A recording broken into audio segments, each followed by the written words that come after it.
الحمد للہ رب العالمین والصلاة والسلام علی سید المرسلین وعلی آلہ وصحبہ اجمعین. رب یسر ولا تعسر وتمم بالخیر رب زدنی علما یا فتاح وبک نستعین. ہم نے پچھلے درس میں بیان کیا تھا کہ مطلقاً قرات فرض ہے فقرؤوا ما تیسر من القرآن کی وجہ سے، اور سورہ فاتحہ پڑھنا اور اس کے ساتھ سورت ملانا واجب ہے فرمان رسول صلی اللہ علیہ وآلہ وصحبہ وسلم کی وجہ سے.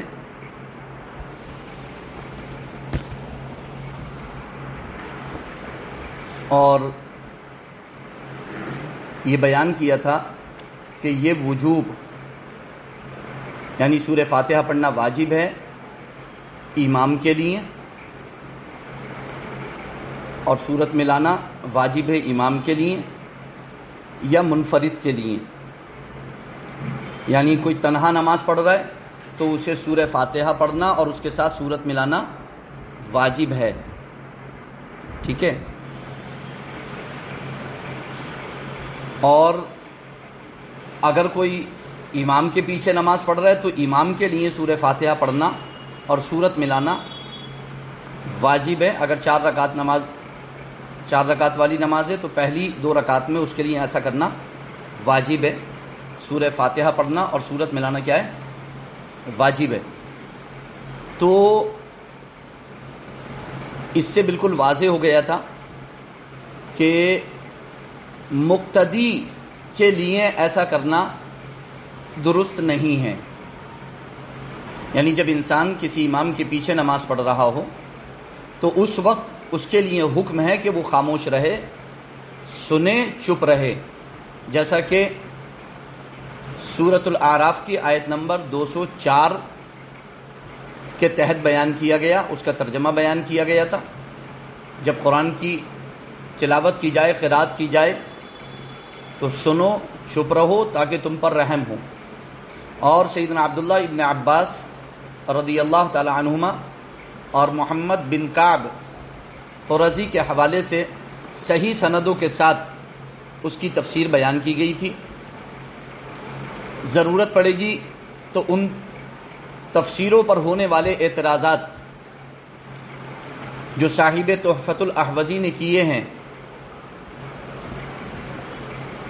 عبد الرحمن مبارک پوری، یہ غیر مقلدین اہل حدیث کے بہت بڑے عالم ہیں. انہوں نے اس آیت کریمہ کے حوالے سے احناف کے موقف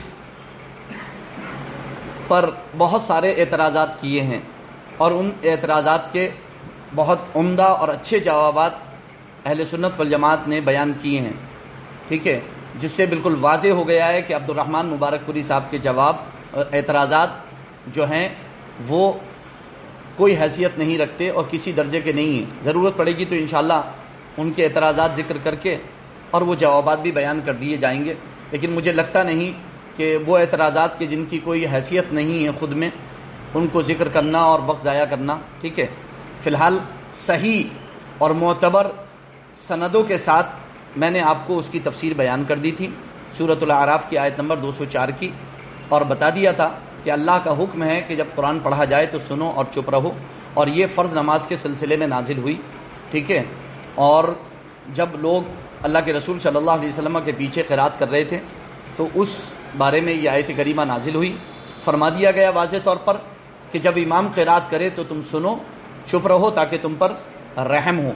اس کے بعد ہم نے یہ ذکر کیا تھا کہ انشاءاللہ آئندہ درس میں ہم قرآن کریم کی اس آیت اور اس کی تفسیر کے بعد ہم احادیث صحیحہ کو ذکر کریں گے، احادیث رسول کو ذکر کریں گے، اور احادیث موقوفہ، احادیث صحابہ کو ذکر کریں گے، آثار صحابہ کو ذکر کریں گے، اور پھر آثار تابعین کو ذکر کریں گے کہ صحابہ نے یہ فرمایا اور تابعین نے یہ فرمایا اور ان کا عمل یہ تھا، اور رسول اللہ صلی اللہ علیہ وسلم کا ارشاد گرامی یہ ہے.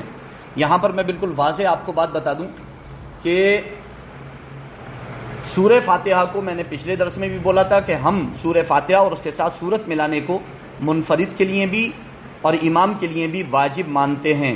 البتہ ہم اہل سنت والجماعت احناف یہاں پر فرق کرتے ہیں کہ جب ہم امام کے پیچھے ہوں تو اس وقت امام کی قراءت ہی ہماری قراءت ہے، اور اس کے لیے بھی حکم وہی ہے جو قرآن کریم میں ہے کہ اذا قرأ الامام فانصتوا، جب امام قراءت کرے تو تم خاموش رہو، جب امام قراءت کرے تو تم خاموش رہو۔ میں یہاں پر ایک حدیث صحیح مسلم کے حوالے سے بیان کرنا چاہوں گا کہ باب التشہد کی حدیث ہے صحیح مسلم شریف کی، اور حدیث نمبر 404 ہے میرے پاس، جو ایک اپلیکیشن ہے جامع الکتب التسعہ، میں اس کے حوالے سے، یہ انٹرنیشنل نمبر ہے اس کا، 404 نمبر حدیث ہے۔ 404 نمبر پر یہ حدیث امام مسلم رحمۃ اللہ تعالی علیہ نے اپنی صحیح مسلم کے اندر بیان کی ہے۔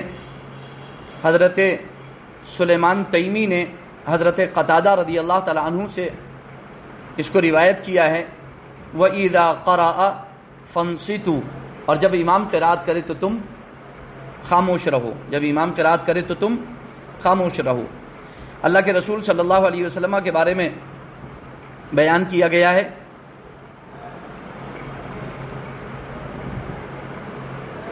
ابو موسیٰ اشعری رضی اللہ تعالیٰ عنہ ارشاد فرماتے ہیں رسول اللہ صلی اللہ علیہ وسلم نے ہمیں خطبہ دیا، اس میں ہمارے لیے ہمارے طریقے کو بیان کیا، سنت کو بیان کیا، اور ہمیں نماز سکھائی۔ فرمایا جب تم نماز پڑھو تو اپنی صفوں کو سیدھا رکھو، فَأَقِيمُوا صُفُوفَكُمْ، اپنی صفوں کو سیدھا رکھو۔ پھر چاہیے کہ ایک شخص تم میں امامت کرے، تم میں کہ ایک شخص کیا ہے تمہاری امامت کرے، جو اقرأ للقرآن عالم بالسنہ ہو، جو قرآن کو زیادہ اچھے سے پڑھنا جانتا ہو، اچھے سے جانتا ہو قرآن کو، اور سنت کا بھی وہ اچھا عالم ہو، ایسا شخص کیا ہے آپ کی امامت کرے۔ یہ میں نے دوسری حدیث کا ٹکڑا بیان کیا ہے، یہاں پر تو صرف اتنا ہے کہ چاہیے کہ تم میں کہ ایک شخص امامت کرے تمہاری، اب وہ کیسا ہو، وہ حدیث کی روشنی میں ہے کہ وہ اقرأ للقرآن ہو، عالم بالسنہ ہو، وہ سنت کا زیادہ جاننے والا ہو۔ پھر ارشاد فرماتے اللہ کے رسول فَإِذَا كَبَّرَ فَكَبِّرُوا، جب وہ امام تکبیر کہے تو تم بھی تکبیر کہو۔ وَإِذَا قَرَأَ فَأَنصِتُوا، اور جب وہ قرات کرے تو تم کیا ہے خاموش رہو۔ وَإِذَا قَرَأَ فَأَنصِتُوا، تو تم کیا ہے خاموش رہو۔ وَإِذَا قَالَ غَيْرِ الْمَغْضُوبِ عَلَيْهِمْ وَلَا الضَّالِّينَ، پہلے اللہ کے رسول نے ارشاد فرمایا جب وہ قرات کرے تو تم خاموش رہو، اور اس کے بعد ارشاد فرمایا جب وہ قرات میں وَلَا الضَّالِّينَ کہہ لے تو تم آمین کہو۔ بالکل واضح ہے، سورہ فاتحہ سے پہلے ہے یہ ٹکڑا، غیر المغضوب علیہم ولا الضالین سے پہلے یہ ٹکڑا ہے کہ جب وہ قرات کرے تو تم خاموش رہو، تو تم اب قرات کا کی کر رہا ہوگا وہ، اللہ کے رسول فرما رہے ہیں جب وہ قرات میں غیر المغضوب علیہم ولا الضالین پر پہنچ جائے تو اس وقت خاموش نہیں رہنا ہے، اس وقت تمہیں آمین کہنا ہے، اس وقت آپ کو آمین کہنا ہے، اس وقت خاموش نہیں رہنا، اس وقت آپ کو کیا کہنا ہے آمین کہنا ہے، اس وقت آپ کو آمین کہنا ہے۔ امام مسلم رحمۃ اللہ تعالی علیہ سے اس بارے میں پوچھا گیا تھا کہ کیا ابو ہریرہ کی یہ حدیث صحیح ہے، اذا قرأ الامام فانصتوا، تو امام مسلم رحمۃ اللہ تعالی علیہ نے ارشاد فرمایا میرے نزدیک یہ حدیث صحیح ہے، میرے نزدیک یہ حدیث صحیح ہے۔ پوچھا گیا جب صحیح ہے تو پھر آپ نے اپنی کتاب میں اسے درج کیوں نہیں کیا، آپ اس کو اس جگہ لے کر کے کیوں نہیں آئے اس کی جگہ پر؟ ارشاد فرمایا کہ ہر صحیح حدیث ہم لائیں یہ ضروری نہیں ہے۔ امام مسلم رحمۃ اللہ تعالی علیہ کے اس جواب سے دو باتیں ہمیں پتہ چلی۔ نمبر ایک، یہ حدیث صحیح ہے کہ جب امام قرات کرے، اور قرات کا کی کر رہا ہو سورہ فاتحہ کی، اور بولنا کب ہے جب ولا الضالین کہہ لے تو آمین کہنے کے لیے بولنا ہے آپ کو، اس سے پہلے آپ کو چپ رہنا ہے۔ تو ایک بات پتہ چلی امام مسلم سے کہ یہ حدیث صحیح ہے۔ دوسری بات یہ پتہ چلی کہ ہر صحیح حدیث کا بخاری و مسلم میں ہونا ضروری نہیں ہے۔ جو آج یہ جہالت پھیلائی جا رہی ہے کہ بھائی بخاری اور مسلم سے دکھاؤ، ہم تو بخاری اور مسلم میں ہوگی تو مانیں گے، نہیں تو نہیں مانیں گے۔ امام مسلم رحمۃ اللہ تعالی علیہ نے بالکل واضح طور پر ارشاد فرما دیا کہ ہر صحیح حدیث کو ہم اپنی کتاب میں نقل کریں، یہ ضروری نہیں، اور جسے ہم نقل نہ کریں وہ صحیح نہ ہو، ایسا نہیں ہے۔ بہت ساری صحیح احادیث کریمہ ہیں کہ ہم نے اسے بخاری اور مسلم میں نقل نہیں کیا مگر وہ صحیح حدیث ہے۔ تو یہ جو ایک مشن چلایا جا رہا ہے کہ نہیں بخاری مسلم بخاری مسلم بخاری مسلم، امام مسلم رحمۃ اللہ تعالیٰ نے اس مسئلے کو پہلے ہی کلیئر کر دیا کہ آپ کو حدیث دیکھنا ہے۔ تو یہاں پر یہ حدیث پاک ہے، اس پر ایک اعتراض بھی کیا گیا ہے کہ سلیمان تیمی جو ہیں وہ مدلس ہیں، اس حدیث میں تدلیس ہے، مدلس کا عنعنہ صحت حدیث کے منافی ہوتا ہے۔ تو اس کا جواب دے دوں میں آپ کو کہ سلیمان تیمی جنہوں نے حضرت قتادہ سے روایت کیا اس کو، یہ بخاری اور مسلم کے راوی ہیں۔ سلیمان تیمی، میری بات غور سے سنیں، اپنے دماغ میں پیدا ہونے والے اعتراضات کو باقی رکھیں اور اسے بعد میں مجھ سے کلیئر کر لیں، کیونکہ اس وقت اگر اس میں لگ جائیں گے تو میری بات سن نہیں پائیں گے صحیح سے، اور جب میری بات سن نہیں پائیں گے تو آپ کا اعتراض بھی کلیئر نہیں ہوگا، آپ کا اعتراض آپ کے دماغ میں ہی رہ جائے گا، کیونکہ آپ میری بات نہیں سنیں گے، اگر کہیں تلاش اور جستجو میں لگ جائیں گے ڈھونڈنے میں، تو ظاہر سی بات ہے کہ دل اور دماغ کی وہ صفائی نہیں ہو پائے گی جو ہونا چاہیے تھی، وہ رہ جائے گی۔ ٹھیک ہے، تو آپ پہلے میری بات غور سے سن لیں، اچھے سے سن لیں، ٹھیک ہے۔ تو امام مسلم رحمۃ اللہ تعالی علیہ نے صحیح مسلم شریف میں 404 نمبر پر حدیث بیان کی کہ جب امام قرات کرے تو تم خاموش رہو۔ اللہ کے رسول فرماتے ہیں کہ جب وہ تکبیر کہے تم تکبیر کہو، جب وہ قرات کرے تم خاموش رہو، اور جب وہ غیر المغضوب علیہم ولا الضالین کہے تو تم آمین کہو۔ تو بالکل کلیئر ہے کہ سورہ فاتحہ کے لیے حکم ہے، ٹھیک ہے۔ اس پر اعتراض کر دیا گیا سند پر کہ سلیمان تیمی مدلس ہے، تو پہلے تو میں یہ بتا دوں کہ سلیمان تیمی بخاری اور مسلم کے راوی ہیں، ثقہ ہیں، حافظ الحدیث ہیں، متقن ہیں، ثبت راوی ہیں۔ اور اگر کوئی انہیں مدلس کہتا ہے تو ان کی تدلیس سے کوئی فرق بھی نہیں پڑے گا۔ نمبر 1، اصول حدیث کا قاعدہ ہے کہ صحیحین بخاری اور مسلم کے مدلس کی تدلیس محدثین کے نزدیک حدیث کے صحیح ہونے کے منافی نہیں ہے، حدیث کے صحیح ہونے کی منافی نہیں ہے۔ اور یہ امام نووی رحمۃ اللہ تعالی منافی نہیں ہے، کیونکہ وہ دوسری جہت سے سما پر محمول ہوتی ہے، جیسے کہ امام نووی رحمۃ اللہ تعالی نے مقدمہ شرح صحیح مسلم میں بیان کر دیا ہے، اور یہ روایت صحیح مسلم کی ہے، لہذا تدلیس کوئی نقصان دہ نہیں ہے، تدلیس نقصان دہ نہیں ہے۔ دوسری بات، امام سلیمان نے حدثنا قتادہ کے الفاظ سے سما کی تصریح بھی کر رکھی ہے، سما کی حدثنا قتادہ، انہوں نے سما کی تصریح بھی کر رکھی ہے۔ دیکھیے، حدثنا عاصم بن النضر حدثنا المعتمر قال سمعت ابی سلیمان التیمیہ حدثنا قتادۃ، سنن ابی داود جلد 1 صفحہ 147 باب التشہد۔ تو سما کی تصریح موجود ہے، سما کی تصریح موجود ہے، نہیں بھی ہوتی تو بھی تدلیس مضر نقصان دہ نہیں ہوتی، پھر بھی تصریح بیان کر دی گئی۔ تیسری بات، احناف کے نزدیک خیر القرون کی تدلیس صحت حدیث کی منافی نہیں ہے، صحابہ تابعین اور تبع تابعین کے زمانے کی تدلیس کیا ہے؟ اہل سنت والجماعت احناف کے نزدیک کیا ہے؟ مضر نہیں ہے، ٹھیک ہے۔ ایک دوسرا اعتراض، اس روایت میں وَإِذَا قَرَأَ فَأَنصِتُوا کی زیادت سلیمان التیمی کے علاوہ کسی اور راوی سے مروی نہیں، وہ کہتے ہیں یہ الفاظ زیادہ ہیں، سلیمان تیمی کے علاوہ کسی اور نے یہ زیادتی روایت نہیں کی ہے، کسی سے نقل نہیں ہے۔ تو اس کا جواب کئی ایک وجوہ سے دیا جا سکتا ہے۔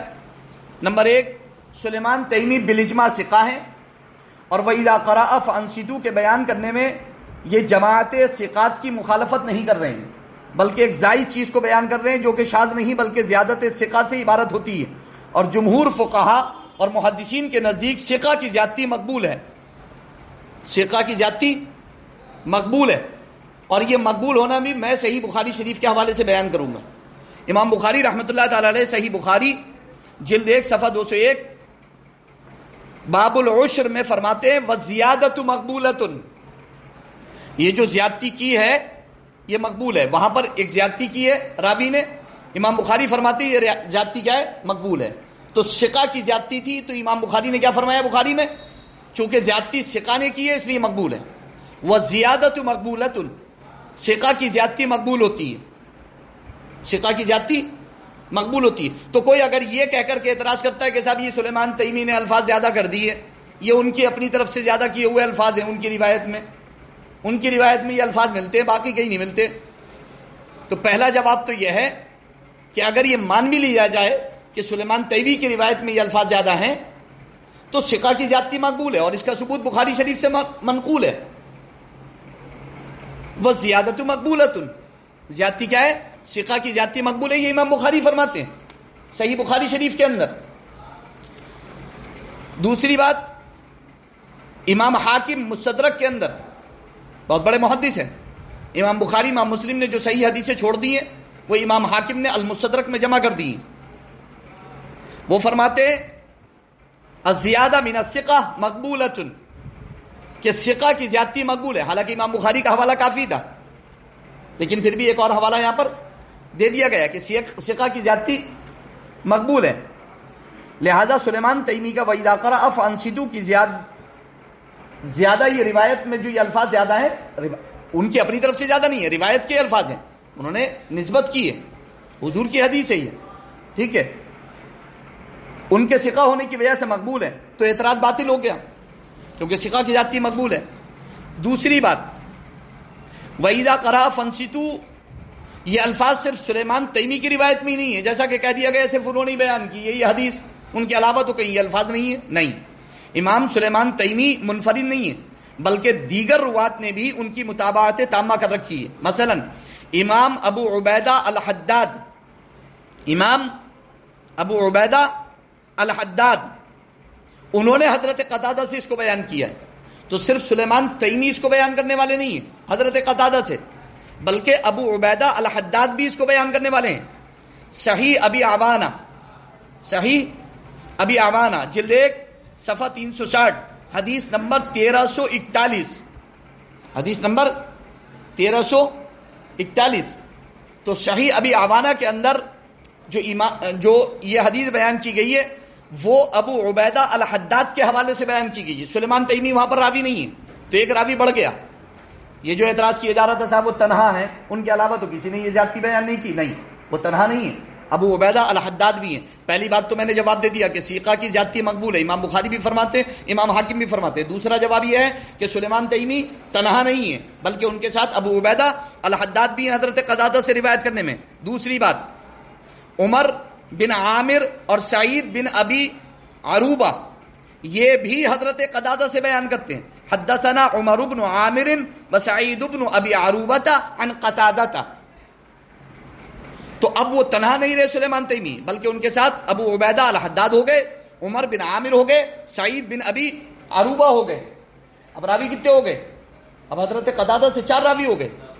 لیکن چونکہ اپنے مشن کے خلاف تھی حدیث، ٹھیک ہے، غیر مقلدین اہل حدیث کے، چپکے سے بچوں کو سمجھا دیا کہ ارے یہ تو مدلس ہیں، ارے یہ تو تنہا ہے، ان کو بیچاروں کو کچھ بتایا ہی نہیں، ان کو بھرم میں رکھا، بھرمت کیا انہیں، ٹھیک ہے، اور انہیں جو ہے وہ ان سے بات چھپائی گئی. اور یہ بھی نہیں بتایا کہ امام بخاری کہتے ہیں کہ ثقہ کی زیادتی مقبول ہے، کیونکہ یہ بیان کرتے تھے تو ویسے ہی کوئی ضرورت نہیں پڑتی، تنہا ہوتے تب بھی مقبول ہو جاتی.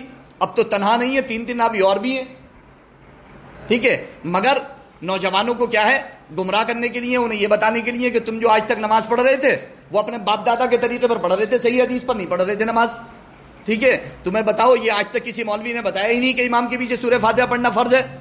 ہم آئے یہ نیا دین لے کر کے ہم بتا رہے ہیں تمہیں سورہ فاتحہ پڑھنا فرض ہے، جبکہ صحیح حدیث ہے اللہ کے رسول صلی اللہ علیہ وسلم. امام مسلم اس حدیث کو صحیح ماننے ہیں، امام مسلم اس حدیث کو صحیح ماننے ہیں، ٹھیک ہے، محدثین اس حدیث کو صحیح ماننے ہیں. پھر بھی آج کا ایک نوجوان جسے قرآن و حدیث کا ذرا بھی علم نہیں ہے، اس کو کسی نے کچھ سمجھا دیا، 2-3 اعتراضات اس کے دماغ میں ڈال دیے اور اس کو یہ بتا دیا کہ یہ حدیث کیا ضعیف ہے، اب وہ اس بنیاد پر ڈٹا ہوا ہے کہ نہ میں تو ضعیف مانوں گا. اب وہ نہ امام مسلم کو ماننے کو تیار، نہ امام بخاری کو اچھا مانے گا بھی کیسے؟ جب اسے بتایا گیا ہوگا تبھی تو مانے گا. اسے تو بتایا ہی نہیں گیا، اس سے تو سب کچھ چھپا کے رکھا گیا. ایک پکچر کا ایک رخ بیان کیا گیا، تصویر کا ایک رخ بیان کیا گیا، دوسرا بیان ہی نہیں کیا گیا. ٹھیک ہے. خیر بہرحال ایک اور اعتراض بھی ہے. حضرت ابو موسیٰ اشعری کی اس روایت کی سند میں دوسرا راوی قتادہ ہے. حضرت قتادہ کو بھی مدلس کہہ دیا.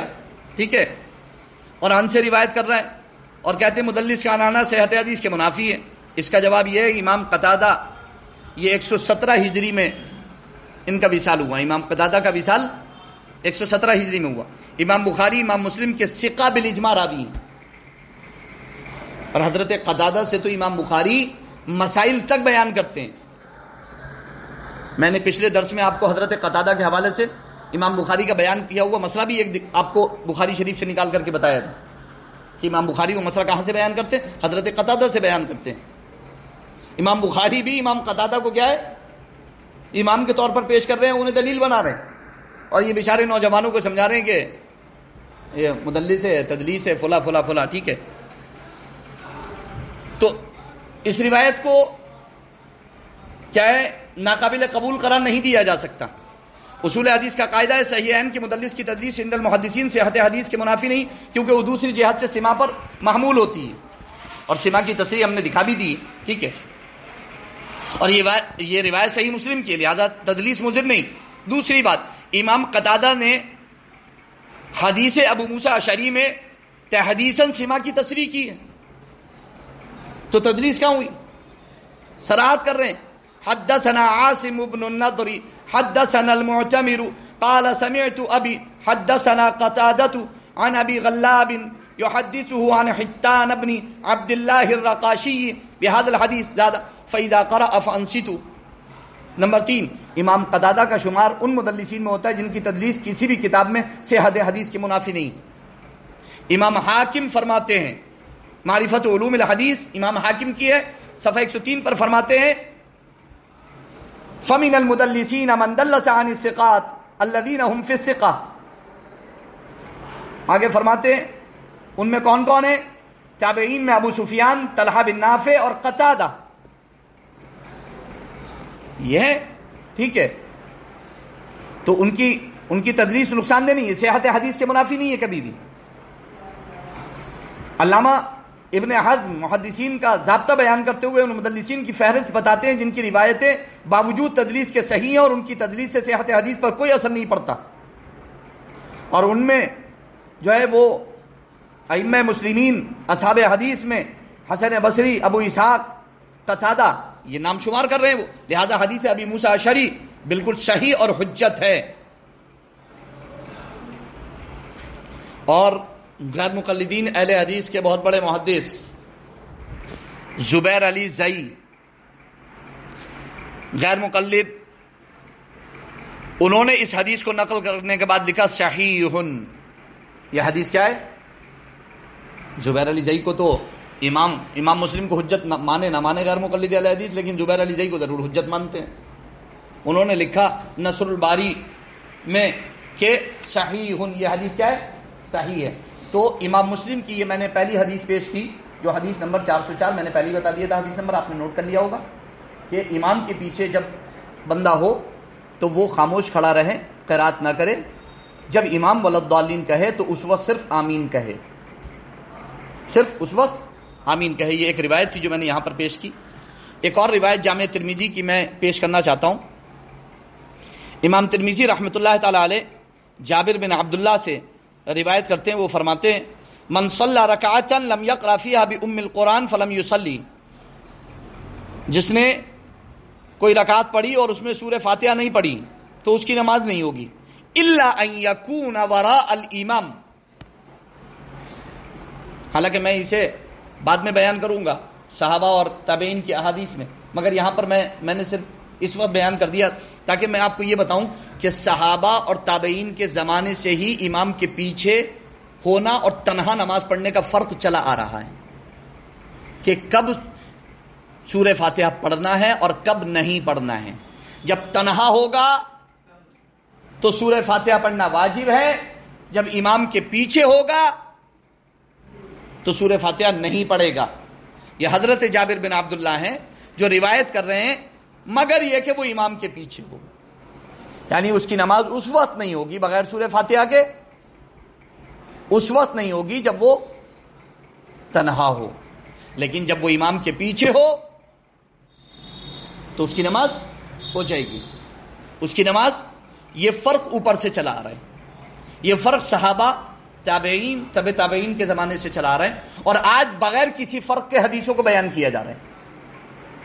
امام کے پیچھے اور تنہا نماز پڑھنے والے کا کوئی فرق بیان ہی نہیں کیا جا رہا ہے، بغیر فرق کے ایک رٹ لگائی ہوئی ہے، لا صلاۃ لمن لم یقرأ بفاتحۃ الکتاب، لا صلاۃ لمن لم یقرأ بفاتحۃ الکتاب. جس نے سورہ فاتحہ نہیں پڑھی اس کی نماز نہیں ہوگی، جس نے سورہ فاتحہ نہیں پڑھی اس کی نماز نہیں ہوگی. ٹھیک ہے، ہم کب کہہ رہے ہیں جس نے سورہ فاتحہ نہیں پڑھی اس کی نماز نہیں ہوگی، یہ بات بالکل ٹھیک ہے، لیکن اگر وہ امام کے پیچھے ہو تو،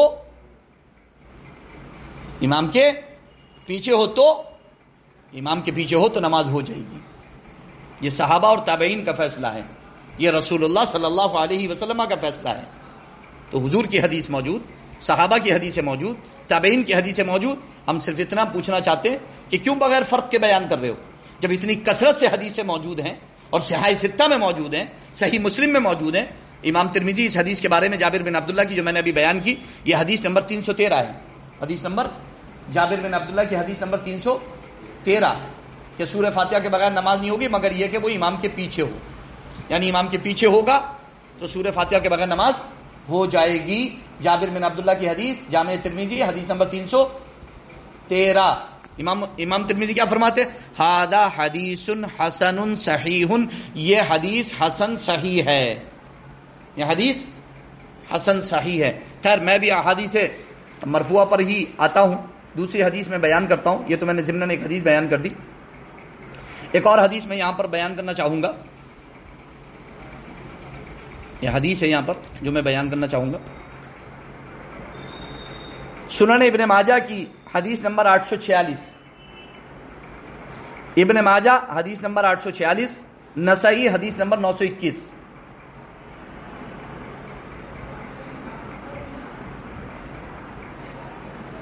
اب یہاں پر آپ دیکھیں، امام ابن ماجہ نے چیپٹر رکھا ہے، امام ابن ماجہ کی حدیث کا جو چیپٹر ہے، جس چیپٹر کے تحت وہ حدیث لائیں وہ دیکھیں آپ. کہتے ہیں باب اذا قرأ الامام فانصتوا، یہ باب اس بات کے بیان میں ہے کہ جب امام قرات کرے تو تم خاموش رہو. یہ چیپٹر کس نے رکھا ہے؟ امام نسائی نے، امام ابن ماجہ نے، امام ابن ماجہ نے. تو صحاح ستہ کے امام بھی فرق کرتے ہوئے چل رہے ہیں کہ امام کے پیچھے کیا حکم ہے اور تنہا نماز پڑھنے والے کا کیا حکم ہے سورہ فاتحہ کے لیے.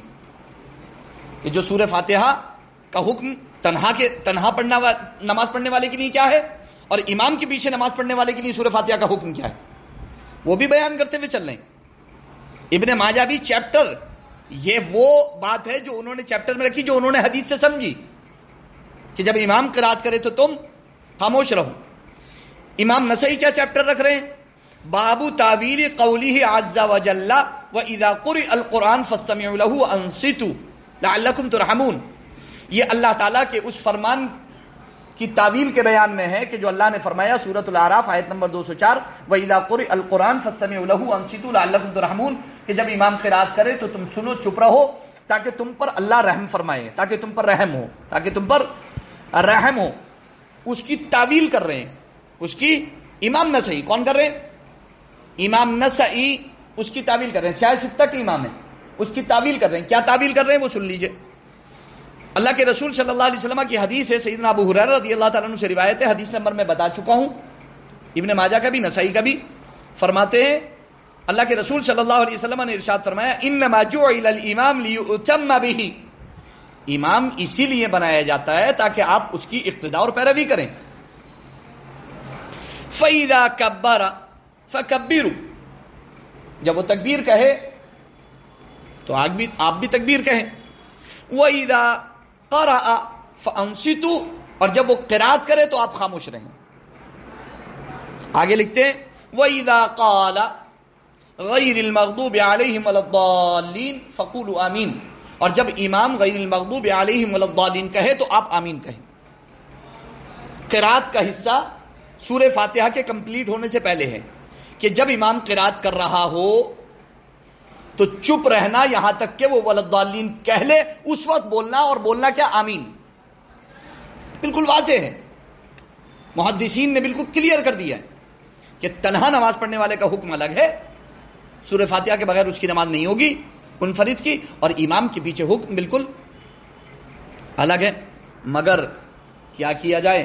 حالانکہ اس کی سند کیا ہے؟ امام بخاری اور امام مسلم کی شرط پر صحیح ہے.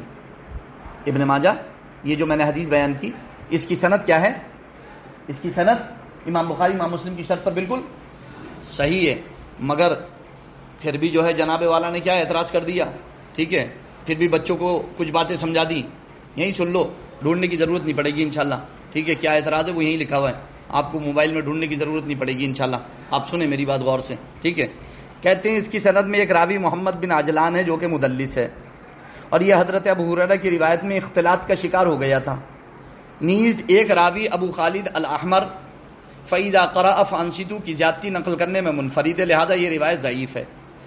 سلیمان تیمی کے بارے میں بھی یہی کہا گیا تھا کہ وہ منفرد ہیں، اکیلے ہیں، تنہا ہیں، ان کے علاوہ کسی نے یہ الفاظ بیان نہیں کیے حدیث کے. حالانکہ میں نے تین راوی آپ کو ان کے ساتھ بیان کر دی ہے کہ وہ تنہا نہیں ہے، اور ثقہ کی جاتی امام بخاری کے حوالے سے نقل کر دیا کہ مقبول ہے، ٹھیک ہے. لیکن آئیے پھر بھی اب زبردستی کا اعتراض ہے، جواب تو بچوں کے اطمینان کے لیے بنتا ہے، ٹھیک ہے، وگرنہ حدیث تو کافی تھی، امام مسلم نے بیان کر دی صحت اس کی، ٹھیک ہے. تو اب ابن ماجہ اور نسائی کی حدیث پر اعتراض کرنے کا کوئی مطلب رہ نہیں جاتا. ایک اعتراض کو ریپیٹ بار بار کیوں کر رہے ہو؟ جب امام مسلم نے اس حدیث کو صحیح مان لیا اور علل اعلان کہہ دیا کہ یہ حدیث صحیح ہے میرے نزدیک، تو اب کیوں بار بار اسی میں گھوٹا لگا رہے ہو، بار بار گھما رہے ہو اسی اعتراض کو؟ ٹھیک ہے، جو اعتراض وہاں گھمانے کی کوشش کی تھی صحیح مسلم کی روایت پر، وہی ابن ماجہ کی اور نسائی کی روایت پر کیا ہے وہی اعتراض پھر گھمانا شروع کر دیا. تو جواب سن لیں آپ، تدلیس کا جواب کہ صاحب یہ مدلس ہیں، تدلیس ہے اس حدیث میں. اس کا جواب محمد بن عجلان مدنی، ان کی وفات ہوئی ہے 148 ہجری میں. کتنے میں؟ صحیح بخاری میں تعلیقاً ان سے حدیث موجود ہے، صحیح مسلم اور سنن اربعہ کے یہ راوی ہیں، یعنی بخاری، مسلم، ابو داود، نسائی، ابن ماجہ، ترمذی کے یہ راوی ہیں، ابو داود کے یہ راوی ہیں، صحاح ستہ کے یہ راوی ہیں. مگر یہ شیخ کا فلسفہ جو میری سمجھ میں نہ آ سکا، جو وہاں پیو تو حلال ہے، جو یہاں پیو تو حرام ہے، ٹھیک ہے. امام بخاری، امام مسلم، امام ترمذی، نسائی، ابن ماجہ، ابو داود سب روایتیں کر رہے ہیں، کوئی ٹینشن نہیں ہے، ہم روایت کر دیں گے، بیان کر دیں گے تو ہمارے اوپر الزام در دیا جائے گا، ٹھیک ہے. یہ ثقہ ہیں عند الجمہور، بہت بڑے فقیہ ہیں، صدوق ہیں، کثیر الحدیث ہیں. تہذیب التہذیب ابن حجر کی جلد نمبر 5 ہے، صفحہ نمبر 219 220 پر موجود ہے. ان کی تدلیس صحت حدیث کے منافی نہیں ہے. نمبر 1، امام بخاری، امام ابو داود نے اس روایت کو نقل کیا اور صرف ابو خالد الاحمر کے تفرد کا تذکرہ کیا ہے. محمد بن عجلان کی تدلیس کی وجہ سے حدیث کے ضعیف ہونے کا ذکر نہیں کیا، ٹھیک ہے، صرف تفرد کا ذکر کیا. ابو خالد الاحمر کے تفرد کا ذکر کیا، تدلیس کا ذکر نہیں کیا. امام بخاری نے جز القراءہ للبخاری، امام بخاری نے جو امام کے پیچھے قرات کرنے کے بارے میں ایک جز لکھا ہے، جیسے رفیدین کے بارے میں ایک جز لکھا ہے، تو خیر میں اس جز کے بارے میں زیادہ گفتگو نہیں کرتا، لیکن مشہور ہے، منسوب ہے ان کی طرف.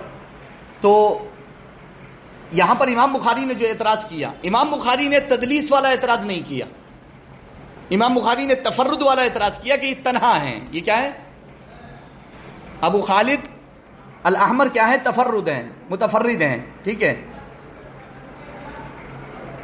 آگے اگر محمد بن عجلان کی تدلیس صحت حدیث کے منافی ہوتی تو یہ حضرات اس کو ضرور ذکر فرماتے. انہوں نے جو ذکر نہیں کیا، جو اعتراض آپ کر رہے ہیں وہ امام بخاری نے اعتراض نہیں کیا، حالانکہ وہ اس حدیث کے بارے میں لکھ رہے ہیں اور وہ اس کے خلاف ایک مسئلہ بیان کرنا چاہتے ہیں، تو انہیں چاہیے تھا کہ وہ تدلیس کا ذکر کرتے جب اس کے خلاف لکھنے جا رہے ہیں. تو جو اعتراض امام بخاری کو سمجھ میں نہیں آیا وہ آج والوں کو سمجھ میں آ گیا کہ یہ اعتراض ہونا چاہیے اس پر، ٹھیک ہے. دوسری بات، علامہ شمس الدین ذہبی ان کی وفات 748 ہجری میں ہوئی ہے. محمد بن عجلان کی متعدد معانعن روایتوں کی تصحیح کرتے ہیں. ٹھیک ہے. ابن عجلان نے قعقاع سے روایت کی، ابن عجلان نے سعید المقبوری سے روایت کی، ابن عجلان نے جو ہے وہ ایک اور روایت کی، ایاز بن عبداللہ سے ایک روایت کی. تعلیقات ذہبی آپ دیکھ سکتے ہیں. یہ معانعن روایتیں کس کی؟ ابن عجلان کی، ابن عجلان کی. ٹھیک ہے.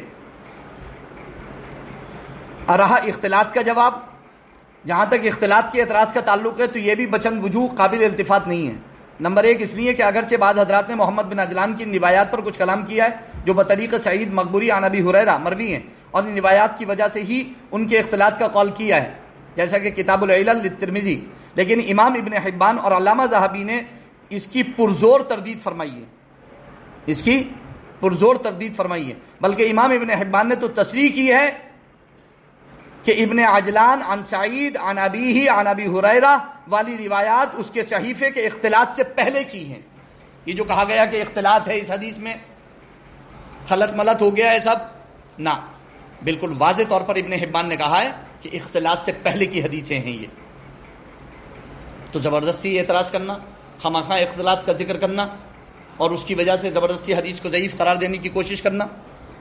بہرحال اس تفصیل سے معلوم ہوا کہ اختلاط صحیفہ کا اعتراض سعید مقبوری کے طریق پر جو ہے وہ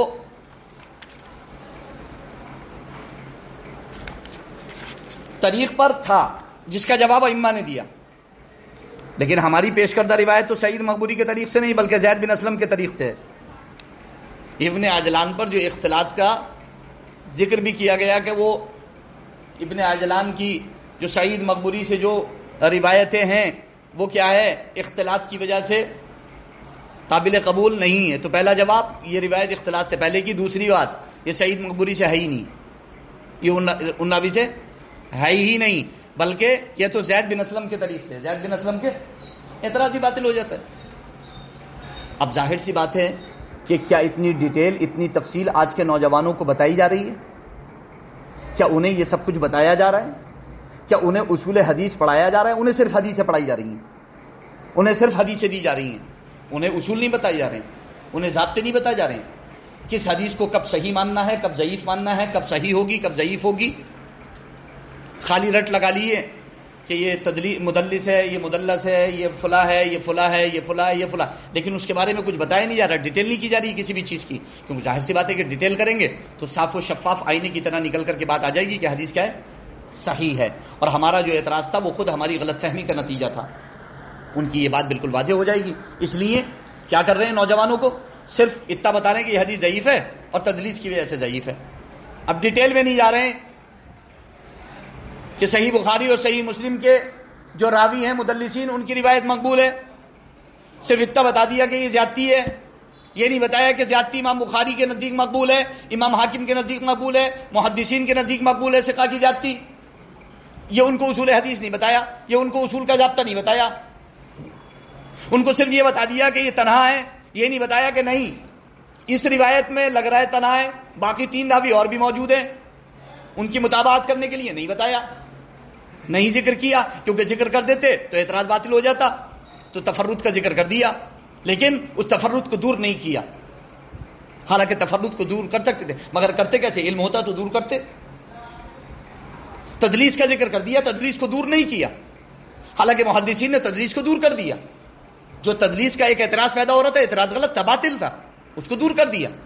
تو آج کا یہ ایک نیا طریقہ چلا دیا ہے کہ تدلیس کو لے کر کے، تفرد کو لے کر کے، زیادتی کو لے کر کے ایک ٹرینڈ چلا دیا ہے نوجوانوں کے دماغ میں کہ صاحب یہ حدیث ضعیف ہے. وجہ کیا ہے، تدلیس ہے. وجہ کیا ہے، تفرد ہے. وجہ کیا ہے، زیادتی ہے. لیکن یہ نہیں بتایا کہ محدثین اور فقہا اور ناقدین حدیث، حفاظ حدیث اور پہلی صدی ہجری کے بعد دوسری صدی ہجری سے لے کر کے 14ویں صدی ہجری تک کے محدثین کے اصول کیا ہیں، ضابطے کیا ہیں، انہیں وہ نہیں بتائے. بس چند اعتراض ان کے دماغ میں ٹھوس دیے اور ان کے دماغ میں ڈال دیے گئے تاکہ انہیں اپنی طرف آسانی کے ساتھ کیا ہے، کھینچا جا سکے اور اہل سنت والجماعت کے نماز کے احناف کے نماز کے طریقوں کو کیا ہے، ضعیف قرار دیا جا سکے، غلط قرار دیا جا سکے. نہیں، اتنا آسان نہیں ہے. اہل سنت والجماعت احناف الحمدللہ اللہ نے انہیں اتنا علم عطا فرمایا قرآن و حدیث کا کہ ان کے سامنے بیٹھنا مشکل ہے. اتنا آسان نہیں ہے.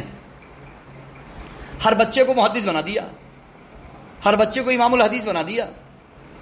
وہ امام ابو حنیفہ پر اعتراض کر رہا ہے, وہ امام مسلم کی تصحیح کو نہیں مان رہا ہے. امام مسلم کہہ رہے ہیں صحیح ہے, امام ترمذی کہہ رہے ہیں صحیح ہے, وہ ماننے کو تیار نہیں ہے.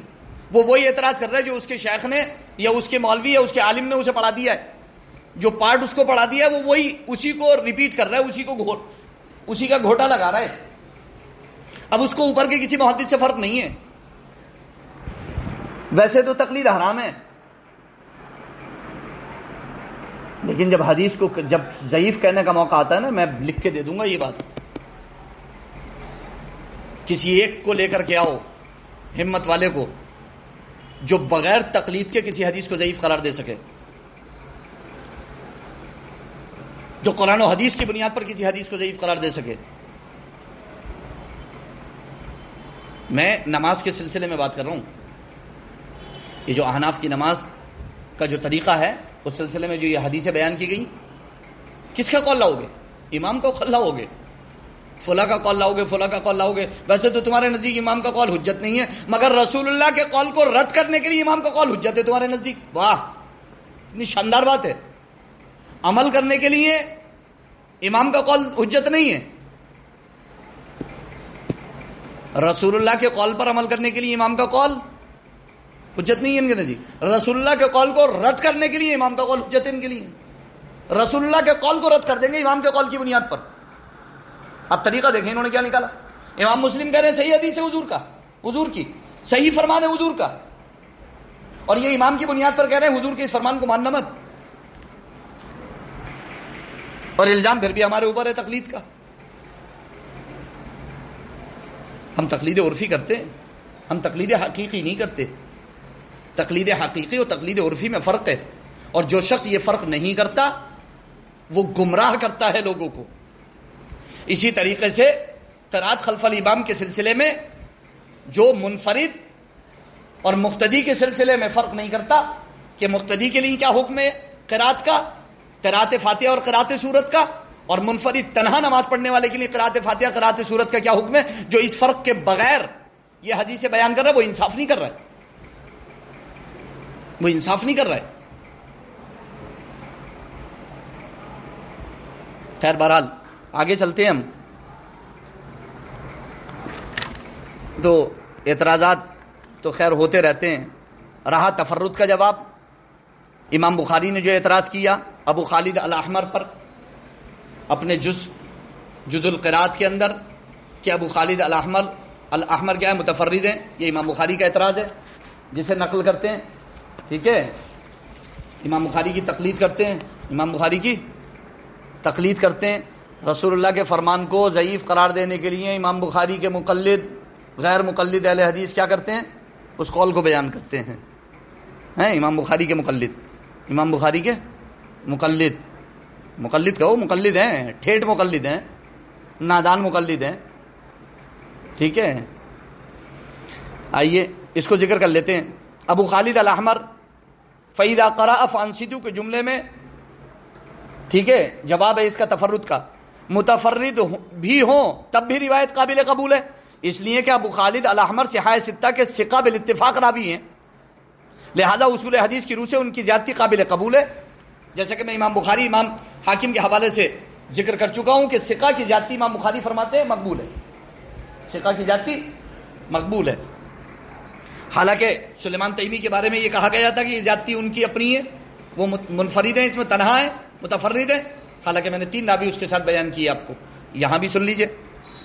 لیکن حقیقت یہ ہے کہ ابو خالد الاحمر اس زیادتی کے نقل کرنے میں تنہا نہیں ہے, بلکہ محمد بن سعید الانصاری جو ثقہ ہیں وہ بھی اس زیادتی کو نقل فرماتے ہیں, وہ بھی اس زیادتی کو نقل فرماتے ہیں.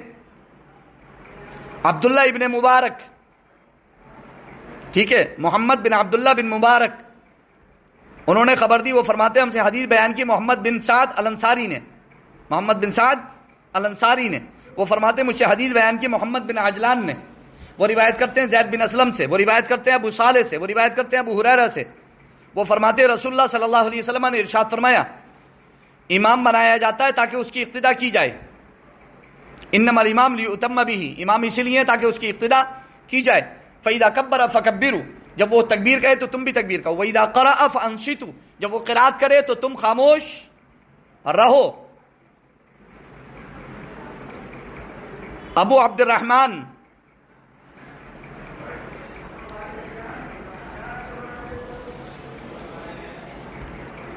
مخرمی فرماتے ہیں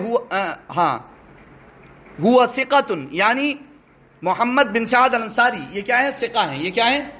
ثقہ ہیں. سنن نسائی میں موجود ہے، حوالہ میں حدیث کا پہلے دے چکا ہوں. سنن نسائی میں موجود ہے. محمد بن سعد الانصاری یہ کیا ہے؟ ثقہ ہیں. ٹھیک ہے. یہ میں نے آپ کو جو ہے وہ 2 حدیثیں ابھی تک بیان کی ہیں. میں آگے ایک اور حدیث بیان کر دیتا ہوں، تیسری. یہ میں امام بیہقی کے کتاب القرات کے حوالے سے بیان کرنا چاہوں گا. حدیث نمبر 404، یہ چوتھی حدیث ہے. چوتھی حدیث امام کے پیچھے قرات نہ کرنے کے سلسلے میں. کتاب القرات للبیہقی، حدیث نمبر 404، صفحہ نمبر 170 171. ابو ہریرہ رضی اللہ تعالیٰ عنہ سے روایت ہے، وہ فرماتے رسول اللہ صلی اللہ علیہ وسلم نے فرمایا ہر وہ نماز کے جس میں ام الکتاب سورہ فاتحہ نہ پڑھی جائے وہ ناقص ہے. فہی خداج، فہی خداج، خداج، خداج کے معنی ہے ناقص، نہ تمام، نہ مکمل، سوائے اس نماز کے جو امام کے پیچھے پڑھی جائے. خلف امام، سوائے اس نماز کے جو، ہر وہ نماز جس میں سورہ فاتحہ نہ پڑھی جائے وہ ناقص و ناتمام ہے، سوائے اس نماز کے جو امام کے، یعنی امام کے پیچھے سورہ فاتحہ نہیں پڑھی جائے گی تب بھی نماز ناتمام نہیں ہوگی بلکہ تمام ہی ہوگی، مکمل ہی ہوگی. ٹھیک ہے.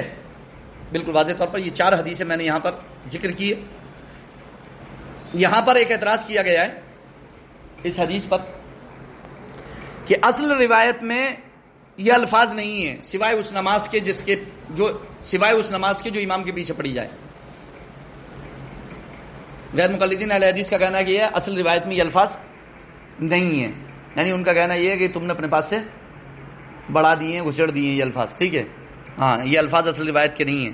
جیسا کہ امام بیہقی نے عبد الرحمن بن یعقوب سے ابو ہریرہ کا موقوف اثر نقل کیا ہے. ٹھیک ہے. اصل الفاظ نہیں ہیں، اصل روایت میں یہ الفاظ نہیں ہیں، بلکہ ان کا کہنا یہ الفاظ یہ ہیں ہاں اگر آپ امام کے پیچھے ہوں تو اس وقت آپ اپنے نفس میں پڑھ لیں، اپنے جی میں پڑھ لیں. ابو ہریرہ کی روایت میں ان کا کہنا یہ اصل الفاظ یہ ہیں کہ اگر آپ امام کے پیچھے ہوں تو اپنے جی میں پڑھ لیں، امام کے پیچھے ہوں تو اپنے جی میں پڑھ لیں. اعتراض یہ ہے کہ یہ نہیں ہے روایت میں، اصل روایت میں الفاظ یہ نہیں ہے کہ جس نے سورہ فاتحہ نہیں پڑھی اس کی نماز نہیں ہوگی سوائے اس نماز کے جو امام کے پیچھے پڑھی جائے. ان کا کہنا ہے یہ ایسے نہیں ہے، ایسے ہے کہ اگر آپ امام کے پیچھے ہوں تو اسے اپنے جی میں پڑھ لیں. ٹھیک ہے. یہ ہے ان کا کہنا. اس کا پہلا جواب. ٹھیک ہے. ان کا کہنا یہ جملہ خالد الطحان کی خطا کی وجہ سے زائد ہو گیا ہے. خالد الطحان نے کیا ہے، خالد الطحان سے خطا ہوئی اور خطا کی وجہ سے یہ جملہ ان سے سرزد ہو گیا. یہ جملہ روایت کا نہیں ہے. اعتراض یہ ہے. جواب: امام خالد الطحان صحیح بخاری، صحیح مسلم، ابو داود، ترمذی، نسائی اور ابن ماجہ کے ثقہ بالاجماع راوی ہیں.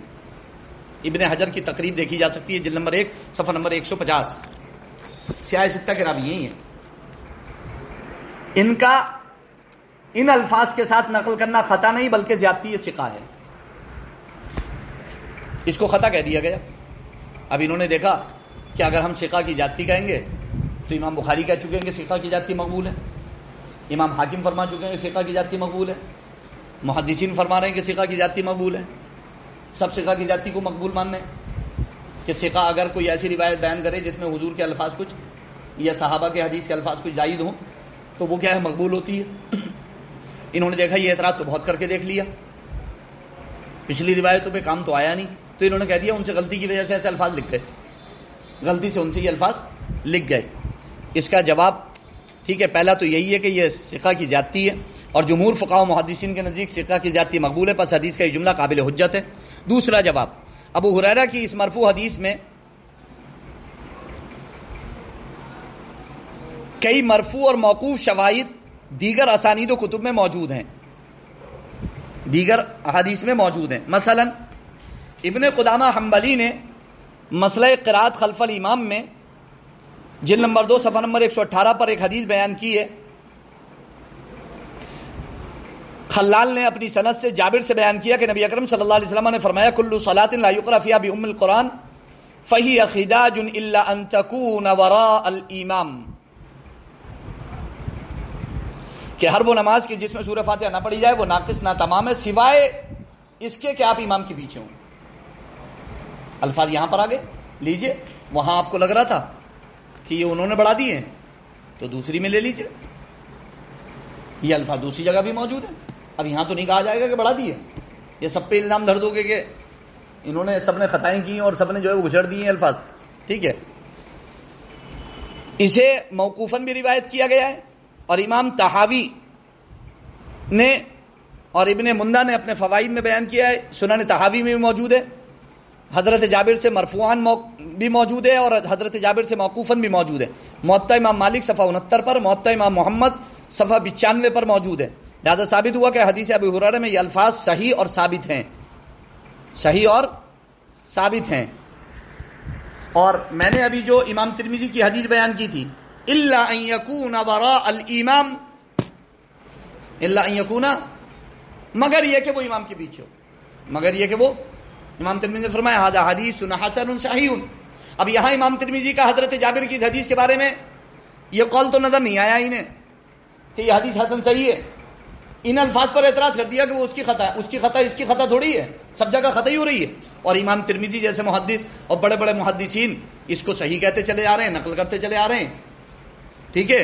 اور 1400 سال کے بعد بیٹھے ہوئے آدمی کو کیا یہ خطا نظر آ رہی ہے، جو اپنے بچوں کو صحیح سے بتا بھی نہیں رہا ہے کہ نہیں بھائی چلو ہمیں یہاں لگ رہا تھا خطا ہے لیکن دوسری جگہ ہمیں مل گیا، یہ الفاظ صحت کے ساتھ ہمیں دوسری کتاب میں بھی مل گئے، دوسری سند کے ساتھ بھی مل گئے، مرفوعاً بھی مل گئے، موقوفاً بھی مل گئے۔ البتہ اتنا واضح ہو گیا صحیح حدیثوں سے کہ ہاں یہ الفاظ غلط نہیں ہے، خطا نہیں ہے، گھسڑے نہیں گئے، بلکہ صحیح حدیثوں میں یہ الفاظ موجود ہیں۔ الا ان تکون وراء الامام، الا ان یکون وراء الامام کے الفاظ، مگر یہ کہ نماز پڑھنے والا امام کے پیچھے ہو، مگر یہ کہ تم نماز امام کے پیچھے ہو، یہ الفاظ کیا ہیں؟ موجود ہیں۔ اور صحیح مسلم میں بھی موجود ہیں یہ الفاظ، تو یہ الفاظ تو صحیح مسلم میں بھی موجود ہیں، صحیح مسلم کی حدیث لے لیجئے، ٹھیک ہے، صحیح مسلم کی حدیث لے لیجئے۔ صحیح ابو داؤد میں بھی حدیث نمبر 821، حدیث نمبر 821 ابو ہریرہ سے روایت ہے، من صلی صلاۃ لم یقرأ فیہا بأم القرآن، جس نے کوئی نماز پڑھی اور اس میں سورہ فاتحہ نہیں پڑھی، فہی خداج، تو وہ ناقص ہے، فہی خداج تو وہ ناقص ہے، فہی خداج تو وہ ناقص ہے، غیر تمام۔ خداج کا مطلب بھی آگے واضح ہو گیا، غیر تمام، یہ نہیں کہا کہ نماز نہیں ہوگی، یہ کہا کہ ناقص ہے، یہ کہا کہ ناقص ہے، ٹھیک ہے، غیر تمام، ٹھیک ہے۔ قال فقلت یا ابا ہریرہ، فقلت یا ابا ہریرہ، ٹھیک ہے۔ ہشام بن زہرہ کہتے ہیں میں نے کہا اے ابو ہریرہ انی اکون احیانا وراء الامام، میں کبھی کبھی امام کے پیچھے بھی تو ہوتا ہوں۔ آپ مجھ سے یہ حدیث بیان کر رہے ہیں، ہم کبھی کبھی امام کے پیچھے بھی ہوتے ہیں، ہم کبھی کبھی امام کے پیچھے بھی نماز پڑھتے ہوتے ہیں۔ اس وقت ابو ہریرہ رضی اللہ تعالیٰ عنہ نے ارشاد فرمایا اقرأ بها یا فارسی فی نفسک، اے فارسی تو اپنے نفس میں پڑھ لے۔ نفس کے دو معنی ہیں، ایک اپنے جی میں پڑھ لینا، آگے آئے گا بھی، میں بیان بھی کروں گا لیکن یہاں واضح کر دیتا ہوں، اور ایک نفس کے معنی آتے ہیں تنہائی میں ذکر کرنا، ایک آتا ہے نفس کے معنی تنہائی میں ذکر کرنا، جیسے قرآن کریم میں ہے وَاذْكُرْ رَبَّكَ فِي نَفْسِكَ، وَاذْكُرْ رَبَّكَ فِي نَفْسِكَ، وَاذْكُرْ رَبَّكَ فِي نَفْسِكَ، وَاذْكُرْ رَبَّكَ فِي نَفْسِكَ، ٹھیک ہے۔ تو میں آگے انشاءاللہ اسے بیان کروں گا فی نفسیکا کے معنی کو، ٹھیک ہے۔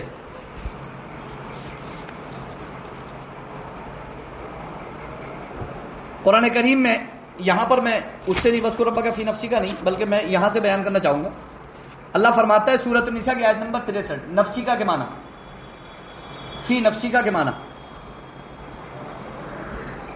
اقرا بہا فی نفسک، نفس میں پڑھنے کے معنی کیا ہے؟ ٹھیک ہے، سورۃ النساء آیت نمبر 63 میں اللہ فرماتا ہے وَقُل لَهُمْ فِي أَنفُسِهِمْ قَوْلًا بَلِيغًا، وَقُل لَهُمْ فِي أَنفُسِهِمْ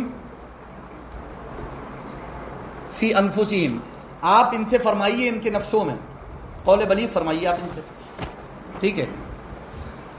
امام محمود آلوسی بغدادی رحمۃ اللہ تعالی علیہ کیا فرماتے؟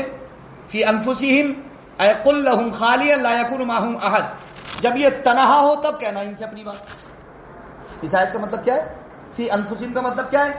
جب یہ تنہا ہو، ان کے ساتھ کوئی اور نہ ہو، تب ان سے یہ بات کہنا، تنہائی میں بات کہنا.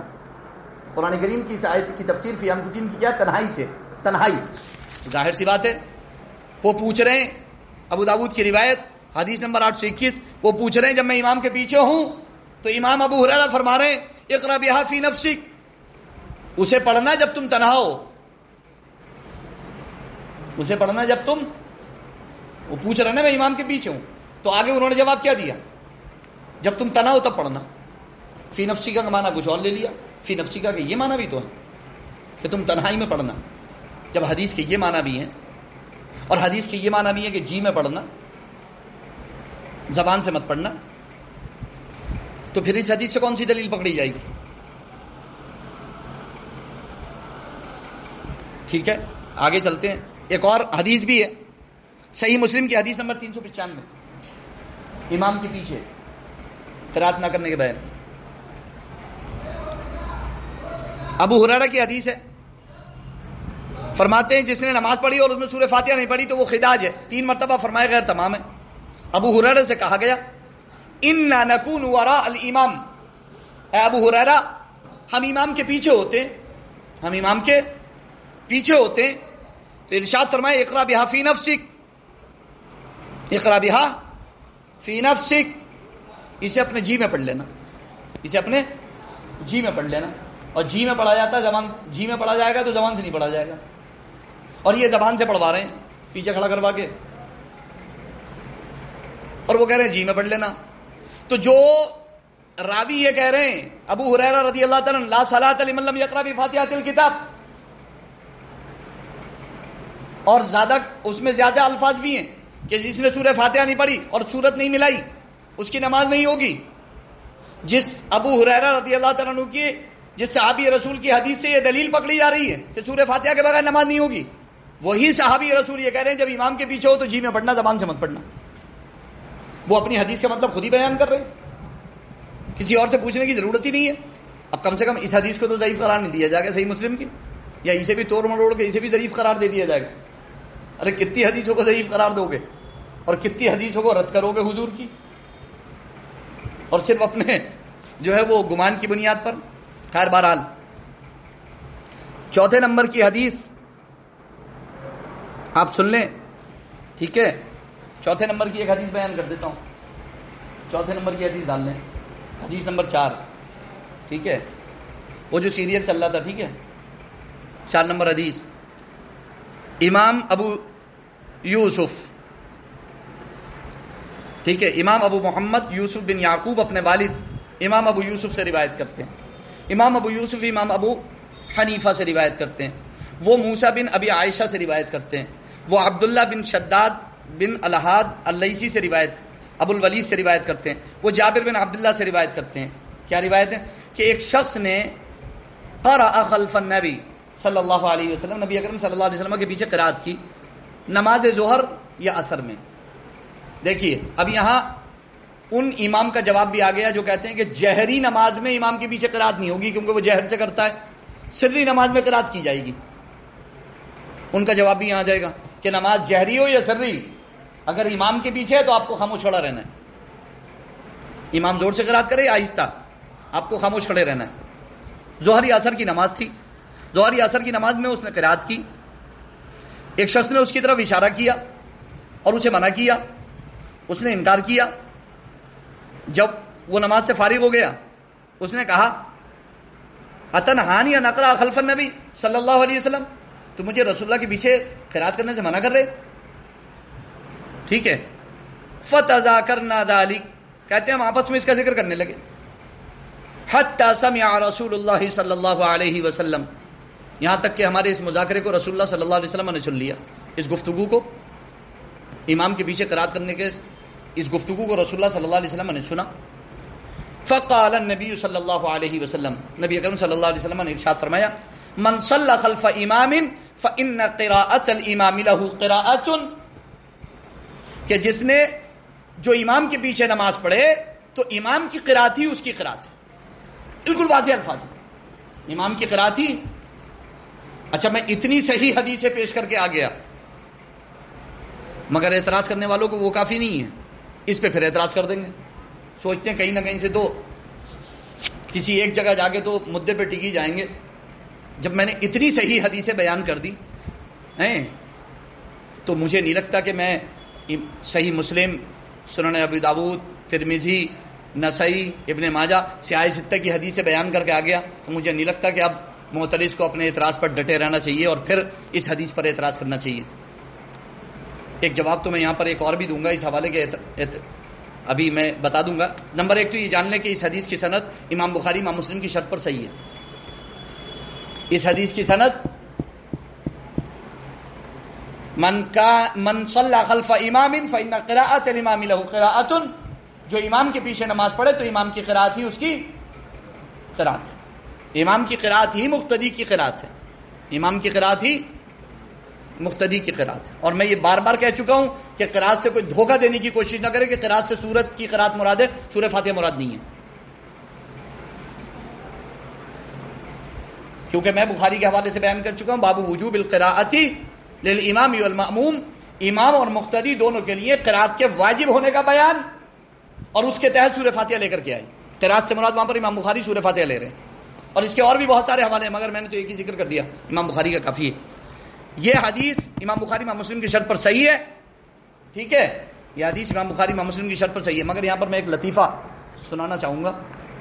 مفتی احمد یار خان صاحب نعیمی علیہ رحمۃ رضوان نے جعل حق کے اندر بڑا پیارا ایک نقطہ بیان کیا ہے. اس کی سند کو لے کر کے جو ہے اس حدیث کو ضعیف قرار دیا جاتا ہے، اور سند کا ایک راوی ہے جو 4 صدی ہجری کا ہے، 4 صدی ہجری کا ایک راوی ہے جس کی بنیاد پر اس حدیث کو کیا ہے ضعیف قرار دیا جاتا ہے. بڑا پیارا جواب دیتے ہیں مفتی احمد یار خان صاحب نعیمی علیہ رحمہ، فرماتے ہیں میرے پیارے، یہ تم 4 صدی ہجری کے راوی کی بنیاد پر جو اس حدیث کو ضعیف قرار دے رہے ہو کہ وہ راوی ضعیف ہے، ٹھیک ہے مان لی تمہاری بات، لیکن وہ تو 4 صدی ہجری میں ضعیف ہے نا. امام ابو حنیفہ تو 2 صدی ہجری میں اسے حجت بنا رہے ہیں. جو 400 سال میں پیدا ہوا ہے اس کی وجہ سے ضعیف ہو گئی حدیث 200 سال پہلے، جو پیدا بھی نہیں ہوا تھا اس کی وجہ سے 200 سال پہلے حدیث ضعیف ہو گئی. ایک راوی جو 200 سال بعد پیدا ہوا، 150 سال بعد پیدا ہوا، اس کی وجہ سے وہ حدیث ضعیف ہو گئی جس کو 150-200 سال پہلے حجت بنا لیا گیا ہے جس حدیث کو. مطلب آپ عقل تو دیکھیں، مگر نوجوانوں کو یہ بتایا نہیں جا رہا ہے. ایک راوی بتا دیا کہ یہ ضعیف ہے اور اس کا جو بیان کر دیا، یہ نہیں بتایا کہ یہ راوی کچھ صدی ہجری کا ہے اور اس حدیث کو دلیل کس صدی ہجری میں بنایا گیا. اس حدیث کو دلیل بنایا جا رہا ہے 2 صدی ہجری میں مثال کے طور پر، اور اس کو ضعیف قرار دیا جا رہا ہے 4 صدی ہجری کے راوی کی بنیاد پر. کوئی تک ہے؟ خیر بہرحال یہ کہا جاتا ہے کہ یہ روایت موصول و مرفوع نہیں بلکہ مرسل و موقوف ہے. صرف امام ابو حنیفہ سے اسے موصولا مرفوعا بیان کرتے ہیں.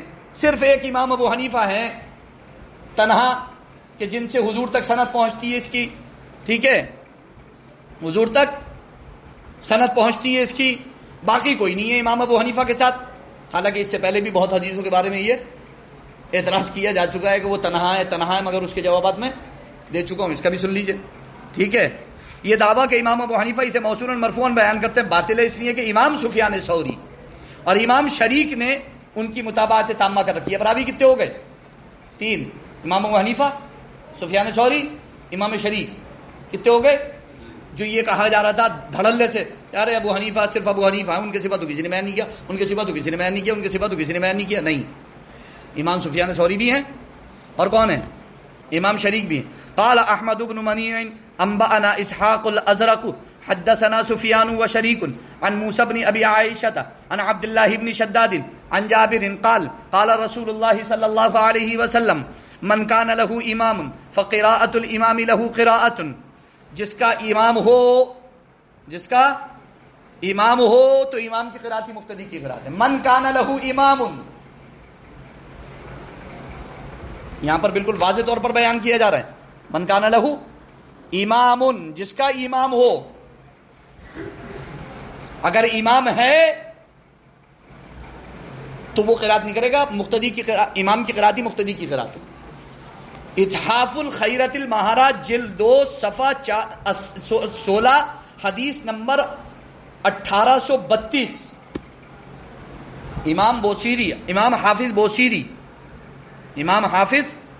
بوصیری اتحاف الخیرت المہارہ جلد 2 صفحہ 216 حدیث نمبر 1832. اور امام ابن الحمام فتح القدیر جلد 1 صفحہ 346. بہت بڑے محدث ہیں، بہت بڑے حافظ حدیث ہیں. انہوں نے اس کی صحت کو بیان کیا. اور حافظ بوصیری فرماتے ہیں صحیح علی شرط الشیخین، یہ حدیث جو امام ابو حنیفہ کی ہے، یہ حدیث جو امام سفیان ثوری امام شریک کی ہے، بخاری اور مسلم کی شرط پر صحیح ہے. حافظ بوصیری کیا کہہ رہے ہیں؟ بخاری اور مسلم کی شرط پر یہ کیا ہے. تو یہ جو کہا گیا تھا امام ابو حنیفہ تنہا ہے، وہ بھی ختم ہو گیا. سفیان ثوری بھی آ گئے ان کے ساتھ اور امام شریک بھی آ گئے ان کے ساتھ.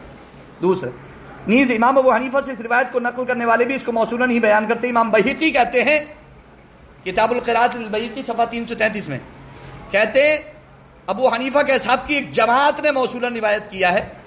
ہاکذا رواہ جماعت عن ابی حنیفہ موصولاً، ایک جماعت نے اسے موصولاً بیان کیا ہے. وہ یہ بھی نہیں کہہ رہے ایک دو نے، کہہ رہے ایک جماعت نے اسے موصولاً بیان کیا. اس کی سند کو حضور تک پہنچایا مرفوعاً کہ حضور نے. لہذا اعتراض باطل ہے. دوسری بات جو کہی تھی حضرت جابر بن عبداللہ کے بارے میں، ٹھیک ہے، اس روایت میں حضرت جابر بن عبداللہ کا تذکرہ صحیح اسانید میں موجود ہے، جیسا کہ امام احمد بن ابی بکر بوصیری اور امام ابن الحمام نے ذکر فرمایا. ان کے دور سے اب تک کسی مشہور محدث نے ان پر اعتراض نہیں کیا. لہذا محض تخمینے اور گمان سے محدثین پر یہ الزام بالکل درست نہیں ہے کہ انہوں نے الفاظ اپنے پاس سے بڑھا دیے.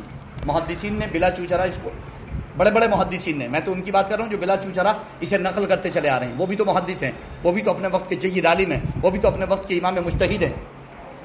بہرحال یہ حدیث مرفوع کے حوالے سے میں نے آج کی گفتگو کی ہے. امام کے پیچھے قرات کرنے کے حوالے سے، پیچھے سورۃ الاعراف کی آیت نمبر 204 کے حوالے سے 1 گھنٹے کی گفتگو تھی کہ امام کے پیچھے قرات نہیں کرنا چاہیے بلکہ سننا چاہیے، چپ رہنا چاہیے. آج کی صرف حضور صلی اللہ علیہ وسلم کی ان احادیث کریمہ کے حوالے سے بیان کیا ہے. آئندہ انشاءاللہ العزیز صحابہ اور تابعین کے حوالے سے بیان کریں گے. مجھے یہ مسئلہ اس لیے واضح طور پر اور ذرا تفصیل اور ڈیٹیل سے بیان کرنا پڑ رہا ہے چونکہ ایسے ہی مسائل ہیں جن کو لے کر کے لوگ ایک طرف تو یہ کہہ رہے ہیں کہ فرقوں میں مت بٹو اور دوسری طرف اپنے فرقے میں شامل کرتے چلے جا رہے ہیں. جو بھی یہ کہہ رہے ہیں نا یوٹیوب پہ بیٹھ کر کے فرقوں میں مت بٹو، وہ صرف اتنا نہیں کہہ رہے کہ فرقوں میں مت بٹو، سائلنس موڈ میں یہ بھی کہہ رہا ہے کہ میرے والے میں آ جاؤ. زبان سے کیا کہہ رہا ہے؟ فرقوں میں مت بٹو. سائلنس موڈ میں اشارے سے کیا کہہ رہا ہے؟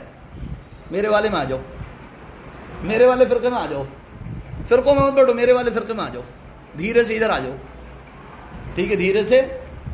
اور بدگمان کیا جا رہا ہے. آپ بتائیے سیدنا امام اعظم ابو حنیفہ رضی اللہ تعالیٰ عنہ کی کیسی زبردست دلیلیں ہیں قرآن و حدیث سے امام کے پیچھے قرات نہ کرنے کے سلسلے میں، مگر کبھی بیان ہی نہیں کی جاتی، کبھی بتایا ہی نہیں جاتا، اور نوجوانوں کو جو ہے وہ گمراہ کیا جاتا ہے اور ان کے دل و دماغ میں غلط اور باطل اعتراضات، فاسد اعتراضات ٹھوسے جاتے ہیں تاکہ انہیں وہاں سے بھٹکایا جا سکے اور انہیں حنفیت سے ہٹایا جا سکے اور حنفیت کو ایک معاذ اللہ رب العالمین ضعیف جو ہے وہ مذہب کہہ کر کے اس کا ملغوبہ بنا کر کے وہ پیش کیا جا سکے سامنے کہ یہ تو کل کا کل ضعیف ہے، اس میں تو کچھ صحیح ہے ہی نہیں. ٹھیک ہے، اور اس طریقے سے جھوٹ بیان کیا جا رہا ہے دھڑلے سے. نوجوانوں کو بیچاروں کو کچھ معلوم نہیں ہے، انہیں حدیث کی الف بیتیں آتی نہیں ہیں، انہیں نہ حدیث کی تعریف معلوم، نہ حدیث کی قسمیں معلوم، نہ ان کی تعریفیں معلوم، نہ محدثین کی شرطیں معلوم، نہ وہ اصول حدیث سے واقف. انہیں تو جو پاٹ پڑھا دیا طوطے کی طرح، دری چیشک دری چیشک. ایک شخص چلا گیا بازار میں طوطا بیچنے کے لیے اور اس نے اپنے طوطے کو ہمیشہ یہی سکھایا کہ جو بات بھی میں کہوں بس اتنے کہنا دری چیشک دری چیشک دری چیشک دری چیشک دری چیشک. ٹھیک ہے، اب وہ لے گیا بازار میں بیچنے کے لیے طوطے کو. اب انہوں نے جا کر کے بیچنے کے لیے جب اسے طوطے کو رکھا تو اس نے کہا کہ بھائی بڑا خریدنے والا ہے، اس نے کہا بھائی بڑا خوبصورت طوطا ہے. اس نے کہا دری چیشک، اس میں کیا شک ہے؟ بولے یہ تو بڑا شاندار بولتا ہے. بولا دری چیشک، اس میں کیا شک ہے؟ یعنی اس میں تو کوئی شک ہی نہیں ہے. اس نے کہا بھائی یہ تو تم نے بڑی اچھی پرورش کی. انہوں نے کہا دری چیشک, اس میں کیا شک ہے؟ تو انہوں نے کہا بھائی یہ تو میری ہر بات سمجھ رہا ہے, اسے کیا پتا کہ دری چیشک کے سوا اسے کچھ آتا ہی نہیں ہے. اسے کیا پتا کہ اسے دری چیشک کے سوا کچھ. انہوں نے کہا بھائی یہ تو میری ہر بات کا جواب دے رہا ہے, میری ہر بات کا جواب دے رہا ہے. اس کو بیچارے کو دری چیشک کے سوا کچھ یاد ہی نہیں تھا. وہ دری چیشک یاد تھا اسے. وہ جو بھی کہہ رہا ہے وہ دھڑ دیسی کہہ رہا ہے کہ دری چیشک, اس میں کیا شک ہے؟ آج نوجوانوں کی حالت یہی بنا دی, دری چیشک یہ تو ضعیف ہے, اس میں کیا شک ہے؟ یہ تو ضعیف ہے, اس میں کیا شک ہے؟ یہ تو ضعیف ہے, اس میں کیا شک ہے؟ اب بیچاروں کو ضعیف کی تعریف نہیں پتا, ضعیف کی قسمیں نہیں پتا, ٹھیک ہے. ان کو یہ بھی نہیں پتا A grade, B grade, C grade, ٹھیک ہے, کہ عقیدے کے باب میں کون سی حدیث چاہیے, حلال و حرام کے باب میں چیپٹر میں کون سی حدیث چاہیے, فضیلت کے چیپٹر میں کون سی حدیث چاہیے. انہیں بیچاروں کو کچھ نہیں پتا. انہیں تو بس دری چیشک انہیں رٹا دیا, اور وہ بیچارے رٹ کر کے اب بیٹھے ہوئے. اور وہ واٹس ایپ کے ذریعے انہیں اور انسٹاگرام کے ذریعے ویڈیو اور آڈیو کے ذریعے اور کچھ اسٹیکر, کچھ پمفلیٹ ان کو بنا کر کے وہ ڈال دیے گئے. اور ان کو جو ہے وہ زبردست طریقے سے جو ہے وہ ایک ہی چیز کو بار بار ریپیٹ. جیسے آج ایک ٹرینڈ چلا دیا گیا, قال الالبانی ضعیف, قال الالبانی موضوع, قال الالبانی ضعیف, قال الالبانی موضوع.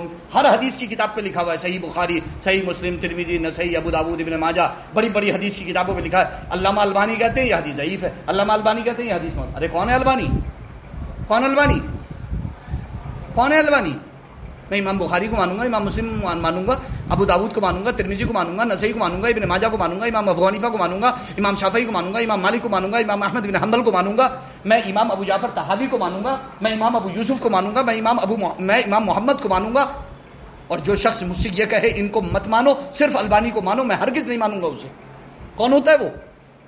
14ویں صدی میں پیدا ہونے والا ایک شخص جسے نہ فقہ کا علم نہ حدیث کا علم, جس کی اپنی کتابوں میں اتنا تناقض ہے کہ ایک حدیث کو ایک ہی جگہ صحیح کہا, دوسری جگہ اسی حدیث کو ضعیف کہا, اور تیسری جگہ اسی حدیث کو موضوع بھی کہہ دیا. اس شخص کو خود نہیں پتا کہ اپنی کتابوں میں وہ شخص کیا لکھ رہا ہے.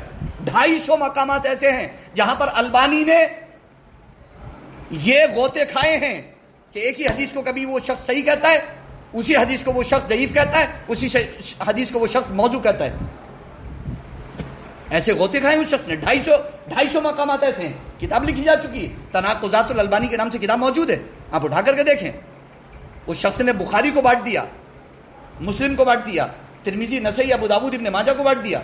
صحیح ترمذی, ضعیف ترمذی, صحیح ابو داؤد, ضعیف ابو داؤد, صحیح ابن ماجہ, ضعیف ابن ماجہ.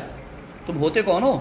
محدثین کو ہم فالو کریں گے, اور ہم ان محدثین کو فالو کریں گے جو پہلی صدی ہجری, دوسری صدی ہجری, تیسری صدی ہجری, چوتھی صدی ہجری, پانچویں صدی ہجری, چھٹی, ہم 10ویں صدی ہجری تک کے محدثین کو فالو کرتے رہے. 1000 سال کے محدثین ہمارے لیے کافی نہیں ہے, 1200 سال کے محدثین ہمارے لیے کافی نہیں ہے. جو 14ویں صدی ہجری, 15ویں صدی ہجری میں پیدا ہونے والے, ہم تمہارے اوپر تو کلی اعتماد کر لیں, بھروسہ کر لیں, اور ہم اتنے بڑے بڑے اماموں کو چھوڑ دیں؟